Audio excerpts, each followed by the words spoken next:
എലി പട്ടി ഇങ്ങനെയുള്ള സാധനങ്ങളൊക്കെ ഉണ്ടാവും അല്ലെ, നമുക്കറിയാവില്ല.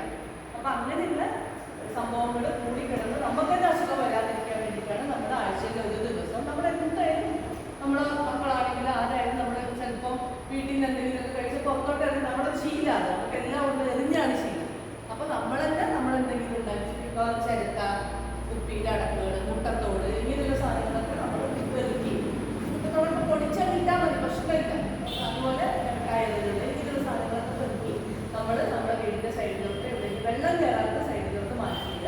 അതാണ് ഈ ഡ്രൈഡേ കൊണ്ട് ഉദ്ദേശിക്കുന്നത്. നമ്മുടെ വീട്ടിൽ നമുക്ക് അസുഖം വരാനുള്ള ഒരു കാരണങ്ങളും ഇല്ല എന്ന് എല്ലാ ദിവസവും അത് വീട്ടുകാരെല്ലാവരും കൂടെ ഇറങ്ങിയിട്ട് നമ്മൾ ചെയ്യുമ്പോൾ പ്രത്യേകിച്ച് നമ്മുടെ മക്കളെയൊക്കെ കൂടെ കൊണ്ടുവരണം. ഇപ്പം നമ്മുടെ മക്കളുടെ ശീലം എന്താണ്? പുറത്തിറങ്ങുവാനെങ്കിലോ ഇല്ല, എല്ലാവരും മൊബൈലൊക്കെ കൊണ്ട് ഗെയിമൊക്കെ കളിച്ച് അല്ലെങ്കിൽ റീൽസൊക്കെ കണ്ടിരിക്കുന്നത് അല്ലേ. അപ്പൊ അവർക്കും കൂടെ അവർ വലുതാവുമ്പോഴും അവർക്ക് അവരുടെ ജീവിതത്തിലോട്ട് ഒരു ശീലമായിട്ട് മാറും. നമ്മുടെ വീടിന്റെ പരിസരം വൃത്തിയാക്കണം എന്നുള്ളത് ശീലമായിട്ട് മാറും. അതാണ് ഫ്രൈഡേ കൊണ്ട് ഉദ്ദേശിക്കുന്നത്. പ്രത്യേകിച്ച് ഫ്രൈഡേ നമ്മൾ ചെയ്യുന്നത് കൊതുകുജന്യ രോഗങ്ങൾ, കൊതുകിലൂടെ പകരുന്ന ഡെങ്കിപ്പനി പോലെയല്ല, അല്ലെങ്കിൽ ചിക്കൻഗുനിയ പോലെയല്ല അസുഖങ്ങൾ. ഡെങ്കിപ്പനിയൊക്കെ എന്താണെന്ന് പറയാനുള്ള അറിയാവുന്നതല്ലേ. ഡെങ്കിപ്പനിയൊക്കെ എല്ലാത്തിൻ്റെയും ലക്ഷണങ്ങൾ സാധാ പനിയാണ് പലരും. പക്ഷെ ഡെങ്കിപ്പനി ആണെങ്കിലോ എങ്ങനെയാ മനസ്സിലാവുക? ഡെങ്കിപ്പനിയാണ്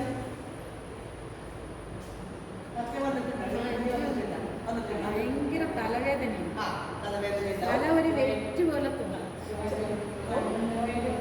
കണ്ണുകളിൽ ചോപ്പ് ഉണ്ടാവും. അങ്ങനെ പറയുമ്പോൾ എലിപ്പനിക്ക് ഇതേ സാധനങ്ങളൊക്കെ ഉണ്ടാവും. തലവേദന കൂടുതൽ എലിപ്പനിക്കാം. എലിപ്പനി വരികയാണെങ്കിൽ നല്ല തലവേദന ഉണ്ടാവും, കണ്ണുകളിൽ ചോപ്പ്. എല്ലാ പനിക്കും ഏകദേശം ഒരേ ലക്ഷണം. പക്ഷെ നമ്മൾ ഡോക്ടർക്ക് പോയിട്ട് എന്ത് പനിയാൻ നോക്കിയാൽ മാത്രമേ നമുക്ക് മനസ്സിലാവും. പിന്നെ പ്രത്യേകിച്ച് എലിപ്പനി ചെയ്യുന്ന സമയത്ത് ചിലപ്പോൾ ജോയിൻസിനൊക്കെ പെയിനും അല്ലേ, ഇങ്ങനെ നിർത്തിട്ട് പെയിനിങ്ങിനുള്ള സാധനങ്ങളൊക്കെ ഉണ്ടാവും. അപ്പോൾ നമ്മളെപ്പോഴും ശ്രദ്ധിക്കേണ്ടത് എന്താണെന്ന് വെച്ചാൽ നമ്മുടെ വീടിനകത്ത് നമ്മുടെ ചുറ്റുപാടുകളിൽ ഇതുപോലെ ഡെങ്കിപ്പനിയോ അല്ലെങ്കിൽ എലിപ്പനി പോലെയുള്ള സാധനങ്ങൾ പകരാതിരിക്കാനുള്ള ഒരു കാരണം നമ്മളായിട്ട് ഉണ്ടാക്കിയത്. അതിനാണ് ഫ്രൈഡേ എന്ന് പറയുന്നത്. നാളെ ഫ്രൈഡേ ശരിയായിരുന്നു. അപ്പം എപ്പോഴാണോ നിങ്ങളുടെ ഡ്രൈഡേ അത് നമ്മൾ ഒരു ദിവസം ഇങ്ങനെ പ്രോഗ്രാമിന്റെ ഭാഗമായിട്ട് ചെയ്യാതെ നമ്മൾ ആഴ്ചയിൽ ഒരു ദിവസം, ഞായറാഴ്ച നമ്മൾ വീടുകളിൽ പറയുന്നത്, ഞായറാഴ്ച നമ്മുടെ ജോലി ചെയ്യുന്ന ആൾക്കാരാണെങ്കിൽ ശനിയാഴ്ച, സ്കൂളിൽ വർക്ക് ചെയ്യുന്നവരാണെങ്കിൽ വെള്ളിയാഴ്ച, ഇങ്ങനെ ഒരു ദിവസം നമ്മളെല്ലാവരെയും കൂടെ കൂട്ടി നമ്മുടെ വീട്ടിലുള്ള എല്ലാ ആൾക്കാരെയും കൂടെ കൂട്ടിയിട്ട് നമ്മൾ വീട്ടിൽ ചുറ്റി പോകുക. ഡെങ്കിപ്പനി പോലെയുള്ള അസുഖങ്ങൾ, വെള്ളം കെട്ടിക്കിടന്ന് അസുഖങ്ങൾ വരാതിരിക്കാനുള്ള സാധ്യത നമുക്കില്ല എന്ന് നമ്മൾ. പിന്നെ മറ്റൊന്നാണ് എലിപ്പനി. എലിപ്പനി ഇപ്പോൾ നമുക്ക് വളരെ കുറവാണ്. നമ്മൾ കേട്ടിട്ടുണ്ടാവും. നമുക്ക് തൊഴിലുറപ്പിന് പോകുന്നവരൊക്കെ ഉണ്ടാവില്ല. തൊഴിലുറപ്പിന് പോകുന്നവരുണ്ടാവും. തൊഴിലുറപ്പിന് പോകുന്നവരുണ്ടെങ്കിൽ അവർക്ക് നമ്മൾ ഡോക്സിസൈക്ലിൻ എന്ന് പറഞ്ഞൊരു ഗുളിക കൊടുക്കുന്നത്. അതെന്തിനാ? എലിപ്പനിക്ക് പ്രതിരോധം എന്നുള്ള രീതിയിലാണ് നമ്മൾ കൊടുക്കുന്നത്. ഇവർ മാത്രമല്ല, തൊഴിലുറപ്പിന് പോകുന്നവർ മാത്രമല്ല, നമ്മൾ വയലിൽ ചെടിയിൽ നമ്മുടെ സ്വന്തം തോട്ടപ്പണി എടുക്കുന്ന ആൾക്കാരാണെങ്കിൽ നമ്മൾ ശ്രദ്ധിക്കണം. നമ്മുടെ കാലിന് ചെറിയ മുറിവുകളോ എന്തെങ്കിലും ഉണ്ടെങ്കിൽ നമ്മൾ മിക്കവാറും ആളുകളുടെ കാലിൻ്റെ ഇടയിൽ ചെയ്യൂലേ, നമ്മൾ ചെടിയിലൊക്കെ പണിയെടുക്കുന്നുണ്ട്, അതിൻ്റെ ഉള്ളിൽ കൂടെ നമ്മൾ വൈറസ് കയറും. അപ്പം നമ്മൾ പറയുന്നത് ഒന്ന് ഡോക്സി വയ്ക്കാവുന്നതാണ്. പിന്നെ കമ്പൂട്ട് അറിയാമല്ലോ, വയലിലേക്ക് പോകുന്ന സമയത്ത് പ്രത്യേകിച്ച്. പിന്നെ പശുക്കളൊക്കെ നോക്കുന്നത്, പശുക്കളെ നോക്കുന്നത് അല്ലെ, പന്നി വളർത്തുന്നത്, ഇങ്ങനെയൊക്കെ നമുക്ക് കോഴി വളർത്തുന്നതൊക്കെ ആൾക്കാർ നമുക്കിടയിലുണ്ട്. അപ്പം അങ്ങനെയുള്ള ആളുകൾ നമ്മുടെ കാലിലൂടെ എത്രയായാലും നമുക്കറിയാം, നമുക്ക് മാലിന്യം എന്ന് പറയുന്നത് നമ്മുടെ വലിയ പ്രശ്നം അല്ലേ. എല്ലായിടത്തും പ്ലാസ്റ്റിക്കൊക്കെ ഹൈദരാബാദൊക്കെ എടുക്കുന്നുണ്ടെങ്കിലും എല്ലാം നമുക്ക് ചെയ്യാനുണ്ടെങ്കിലും പക്ഷെ മാലിന്യം നമുക്കൊരു വിഷയം തന്നെയാണ്. അപ്പോൾ എലികളൊക്കെ വരികാനുള്ള സാധ്യത വളരെ കൂടുതലാണ്. അപ്പോൾ ഇങ്ങനെയുള്ള പണിയെടുക്കുന്ന ആൾക്കാർ, പശുവിനെ വളർത്തുന്ന ആൾക്കാർ, തോട്ടത്ത് പണിയെടുക്കുന്ന ആൾക്കാർ, വയലിൽ പണിയെടുക്കുന്ന ആൾക്കാർ, കൃഷിപ്പണിക്കാർ, പിന്നെ അതുപോലെ തൊഴിലുറപ്പ് പോലെയുള്ള ജോലികളിൽ ഏർപ്പെടുന്ന ആൾക്കാരെല്ലാം ആഴ്ചയിൽ ഒരിക്കൽ നമ്മൾ 200 ഗ്രാമാണ് പറയുന്നത് ഗുളിക. ചിലപ്പോൾ നമുക്ക് 200 ഗ്രാമിൻ്റെ ആണെങ്കിൽ ഒരു ഗുളിക മതി, ഇല്ലെങ്കിൽ 100 ഗ്രാമിൻ്റെ 2 ഗുളിക. കഴിച്ചവർക്ക് അറിയാം, 2 ഗുളികയാണ് ആഴ്ചയിൽ ഒരു ദിവസം കഴിക്കുന്നത്, 4 ആഴ്ച അടുപ്പിച്ച് കഴിക്കണം. അതും അറിയാതെ.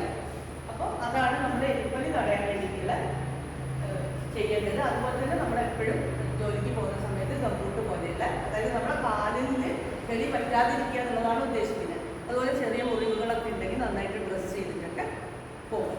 പിന്നെ ഇപ്പോഴത്തെ വലിയൊരു പ്രശ്നമാണ് വയറിളക്ക രോഗങ്ങൾ. അതായത് വെള്ളത്തിലൂടെ പകരുന്ന അല്ലെങ്കിൽ ഈച്ച ഇരുന്ന ഭക്ഷണം നമ്മൾ കഴിക്കുന്നതിലൂടെ പകരുന്ന അസുഖമാണ് വയറിളക്ക രോഗങ്ങൾ. മഞ്ഞപ്പിത്തം, ടൈഫോയിഡ്, ഇതൊക്കെ അതിനകത്ത് കിടക്കുന്നതാണ്. അപ്പോൾ നമ്മൾ സാധാരണ നമുക്ക് വയറിളക്ക രോഗങ്ങളുണ്ട് അല്ലേ. മിക്കവാറും നമുക്ക് എന്തെങ്കിലും ഭക്ഷണം പിടിച്ചിട്ടില്ലെങ്കിൽ, അല്ലെങ്കിൽ നമുക്ക് ഇഷ്ടപ്പെടാത്ത എന്തെങ്കിലും കഴിച്ചിട്ടില്ലെങ്കിൽ, അല്ലെങ്കിൽ ചില മണങ്ങളൊക്കെ അടിക്കുന്ന സമയത്തൊക്കെ നമുക്ക് ചിലപ്പോൾ വയറിളക്കമൊക്കെ തോന്നാറുണ്ട്. പക്ഷെ ഇതിൽ നിന്നൊക്കെ മാറിയിട്ട് കുറേ ടൈപ്പ് വയറിളക്ക രോഗങ്ങളുണ്ട്. സാധാ വയറിളക്കമുണ്ട്, അതുപോലെ തന്നെ കോളറയൊക്കെ നിങ്ങൾ കേട്ടിട്ടുണ്ടാവും അല്ലേ? കോളറ വന്നിട്ട് നമുക്ക് ഒരുപാട് മരണങ്ങളൊക്കെ നമ്മുടെ നാട്ടിൽ ഇവിടെ ഇല്ലെങ്കിൽ നമ്മുടെ വയനാട്ടിൽ തന്നെ ഉണ്ടായിട്ടുണ്ട്. അതുപോലെ തന്നെ ഇപ്പോഴത്തെ വലിയൊരു പ്രശ്നമാണ് ഷിഗല്ല എന്ന് പറയുന്നത്. ഇതൊക്കെ ഒറ്റ പ്രതിവിധി മാത്രമേ ഉള്ളൂ. നമുക്ക് വയറിളക്ക രോഗങ്ങൾ വരുമ്പോൾ എന്താണെന്ന് വെച്ചാൽ നമ്മൾ വൈദ്യുതി പോകുന്ന സമയത്ത് അല്ലെങ്കിൽ ഛർദ്ദിക്കുന്ന സമയത്ത് നമ്മുടെ ശരീരത്തിലുള്ള ജലാംശം നഷ്ടപ്പെട്ടു പോവുക ചെയ്യുന്നത്. അപ്പം നമുക്ക് ചെയ്യേണ്ട ഒരു കാര്യം നന്നായിട്ട് വെള്ളം കുടിക്കുക എന്നുള്ളതാണ്. പക്ഷേ നമ്മുടെ വെള്ളം ശുദ്ധമായ വെള്ളമാണെന്ന് ഉറപ്പുവരുത്തണം. വെറുതെ വെള്ളം കുടിച്ചിട്ട് കാര്യം ഉണ്ടാവും. നമ്മൾ കുടിക്കുന്ന വെള്ളം പിന്നെ നല്ലതല്ലെങ്കിൽ പിന്നെ നമുക്ക് പ്രശ്നമാണ്. അപ്പം ഒന്ന് നമ്മുടെ കുടിവെള്ളം നല്ല വെള്ളം, അതായത് കുടിക്കാൻ പറ്റുന്ന വെള്ളമാണെന്ന് ഉറപ്പുവരുത്തുക. എങ്ങനെയൊക്കെ ഉറപ്പുവരുത്തുക? എങ്ങനെയറിയാം? നമുക്കറിയാം നമ്മുടെ കിണറ്റിലെ വെള്ളത്തിന് എന്തെങ്കിലും പ്രശ്നമുണ്ടോ നമുക്കറിയാം. എന്താ ചെയ്യാ?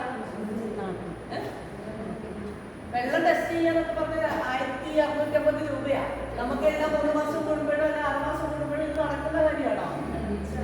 ഇല്ല. ഒന്ന് നമ്മളെ കിണർ വൃത്തിയായിട്ട് സൂക്ഷിക്കുക. അതായത് നമ്മുടെ കിണർ ചെളിവെള്ളം ഒന്നും നമ്മുടെ കിണറ്റിലോട്ട് ഇറങ്ങുന്നില്ല.